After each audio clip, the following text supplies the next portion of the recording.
વડાપ્રધાન નરેન્દ્ર મોદીની આ દિવસોમાં જે અપીલો ચર્ચામાં આવી છે તેના કારણે હવે વિપક્ષે પણ વડાપ્રધાનને સલાહો આપવાની શરૂઆત કરી છે. જેમાં વડાપ્રધાને કહ્યું પેટ્રોલ ડીઝલનો ઓછો ઉપયોગ કરો, જાહેર પરિવહનનો વધુ ઉપયોગ કરો, સોનું ન ખરીદતા. ત્યારે આ મામલે શું કહી રહ્યા છે આમ આદમી પાર્ટીના પ્રદેશ પ્રમુખ ઈશુદાન ગઢવી, વિગતે વાત કરીએ. વૈષ્ણવજન તો તેને કહીએ જે પીડ પરાઈ જાનાને રે. દર્શક મિત્રો, નવજીવન ન્યૂઝમાં આપનું સ્વાગત છે. હું છું ફૈઝાન.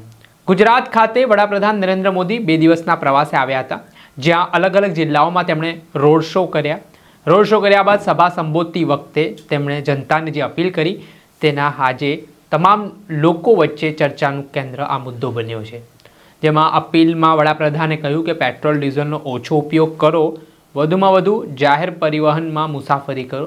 ને બીજી તેમણે મોટી વાત કહી તે સોનું ન ખરીદવાની. 1 વર્ષ સુધી સોનું ન ખરીદવાની વાત કરતાં મામલો ગરમાવાની શરૂઆત થઈ છે.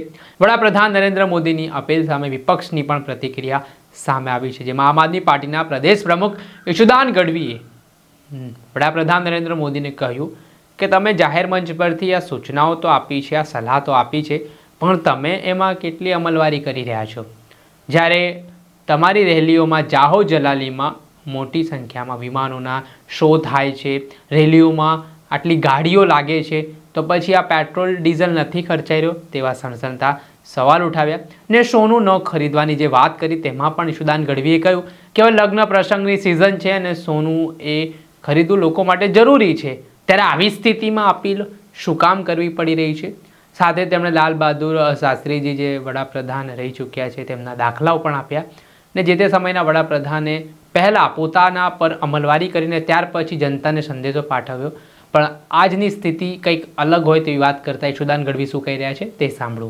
પ્રધાનમંત્રી શ્રીજીએ જનતાને અપીલ કરી છે, ગરીબો, વંચિતો, શોષિતો, મિડલ ક્લાસ, આ બધાને અપીલ કરી છે. અને એમણે અપીલ એ કરી છે કે ભાઈ સોનું ન ખરીદો, પેટ્રોલ ડીઝલનો ઓછો ઉપયોગ કરો, અથવા તો સરકારી મેટ્રો ટ્રેન હોય અથવા તો બસીસનો ઉપયોગ કરો, જેથી ગાડીઓમાં આપણે ડીઝલ કે પેટ્રોલ વપરાય નહીં. સાથે સાથે ઘણી બધી એવી અપીલો કરી, કારણ કે દેશ આર્થિક સંકટથી પસાર થઈ રહ્યો છે. આ પહેલા પણ દેશ ઉપર સંકટ આવ્યા છે, પણ આટલી બધી બાબતોની અપીલો પ્રધાનમંત્રીશ્રીઓ કરી નથી. પરંતુ લાલ બહાદુર શાસ્ત્રીજીએ પ્રધાનમંત્રી તત્કાલીન એમણે અપીલ કરેલી, જે અનાજની 1 દિવસ આપણે ઉપવાસ રહેવાની અપીલ કરી હતી. અને ત્યારે પ્રધાનમંત્રી શ્રીએ લાલ બહાદુર શાસ્ત્રીજીએ એમણે એમના પત્નીને કહ્યું કે આપણે 1 દિવસ ઉપવાસ રાખી શકીએ છીએ? તો એમણે કીધું કેમ? તો મારે જનતાને અપીલ કરી છે, પેલા મારે પાલન કરવું છે. અને સાહેબ, ખુદ લાલ બહાદુર શાસ્ત્રીજી અપીલ કરી પહેલા પોતે પાલન કર્યું હતું. 1 દિવસ અનાજ નહીં ખાવાનું, એટલે ઉપવાસ કરવાનો, એકટાણું નહીં ખાવાનો. અને પછી જનતાને અપીલ કરી હતી, ખેડૂતોને અપીલ કરી હતી, દેશે માન્યું પણ હતું. અત્યારે શું થઈ રહ્યું છે? અત્યારે ખરેખર તો સરકારે પહેલે આપણે કાપ મૂકવો જોઈએ. આપણે મોટા મોટા પ્લેનોમાં રખડતા હોઈએ, આપણે ખૂબ બધે જાહોજલાલીથી રેલીઓ કરતા હોઈએ છીએ. આ બધા ઉપર પહેલા કાપ મૂકીએ, મને લાગે છે એ બેટર રહે. સરકાર પછી કોણ આવે? અધિકારીઓ આવે. અધિકારીઓ ભાઈ, અત્યારે તમે જે કામગીરી કરો છો એમાં તમે કાપ મૂકો, બરોબર છે? અને પછી ઉદ્યોગપતિઓ, મોટા ઉદ્યોગપતિઓ, 5, 50, 100 લોકો છે, એમને કાપ મુકાવીએ. ભાઈ તમે અત્યારે ચાર્ટરનો ઉપયોગ ન કરો, તમે કાપ મૂકો, ઘણી બધી બાબતોમાં કાપ મૂકો, અને પછી સામાન્ય જનતા આવવી જોઈએ. આ તો ઉલટું થઈ રહ્યું છે. જ્યારે દેશ ઉપર સંકટ આવે ત્યારે મધ્યમ વર્ગ જ પીડાય છે. મધ્યમ વર્ગ જ તેજવું. આજે માની લો કે આપણે સગાઈ કરવી, લગ્ન કરવા હોય તો સોનું આપવું પડે છે. હવે સોનું આપણે ખરીદવાનું બંધ કરી દેશું તો એ તો સામાજિક વ્યવસ્થા ખોરવાઈ જશે. અને અપીલ કરતા પહેલા આપણે કેટલું પાલન કરીએ છીએ, આ બહુ મોટી વાત છે.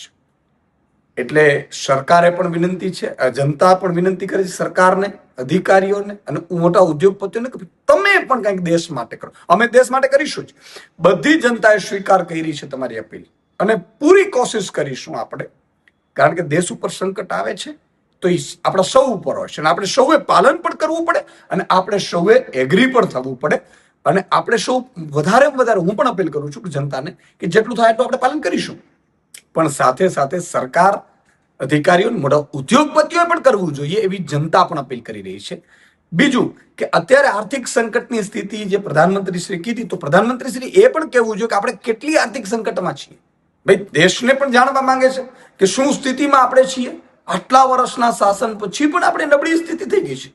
એટલે આ બે બાબતો છે જેનો ખુલાસો સરકારશ્રીએ પણ કરવું જોઈએ, પ્રધાનમંત્રીશ્રીએ પણ કહેવું જોઈએ, એમના નેતાઓને, અધિકારીઓને, એમના સરકારોને પણ કંઈક કહેવું જોઈએ કે આપણે પણ કાપ મૂકીએ. આપે સાંભળ્યા આમ આદમી પાર્ટીના પ્રદેશ પ્રમુખ ઈશુદાન ગઢવી. હાલ તેમણે જે ટોણો માર્યો છે વડાપ્રધાન નરેન્દ્ર મોદીને, ને પહેલાં ખુદ અમલવારી કરે વડાપ્રધાન તેવી વાત તેમણે કરતા રાજકારણ ગરમાયું છે.